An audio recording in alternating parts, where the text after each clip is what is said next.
নিসা সাদকাতিহিন্না নিহলা। এইবার ছেলে হলো মাইয়াকে মহারানা টাকা দিয়ে এরপরে বিবাহর সময় যেটা বুঝায় দেবে এটাও হলো ফরজ। আর একটা ফরজ হইল নবীজির আদর্শ হইল ছেলের বাড়িতে একটা ছাগল দিয়ে হইলেও ওলিমা অর্থাৎ বিবাহের ব্যবস্থা করবে, ঠিক কিনা বলেন? মানে খাওয়া দাওয়ার ব্যবস্থা করবে, ঠিক কিনা বলেন?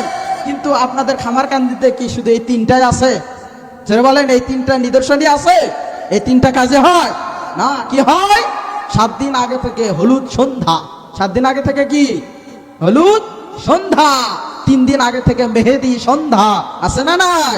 আবার 5 দিন আগে থেকে বগুড়া শহরের বড় বড় ডেক সেট নিয়ে আইসা বাড়ির 2 কানিতে 2টা বক্স লাগায় বলে ডিস্ট্রিক্ট ডিস্ট্রিক্ট ডিস্ট্রিক্ট, আছে না নাই? যারা বলেন আছে না নাই? আরো যারা বলেন আছে না নাই? তাহলে ইসলামের মধ্যে এই তিনটা ছাড়া আর কোনো নিদর্শন নাই। আপনি নিজের মন গড়া অনুযায়ী কোরআনকে ফলো না করে, রাসূলের হাদিসকে ফলো না করে অবৈধভাবে আপনি বিবাহ শাদী নাজায়েজ ভাবে করতেছেন। 4 দিন পরে শুনেন যে সকিনা ভেঙে গেছে, ঠিক কিনা বলেন? যারা বলে ঠিক কিনা? অথবা স্বামী স্ত্রীর ভাত হইতেছে না, সংসার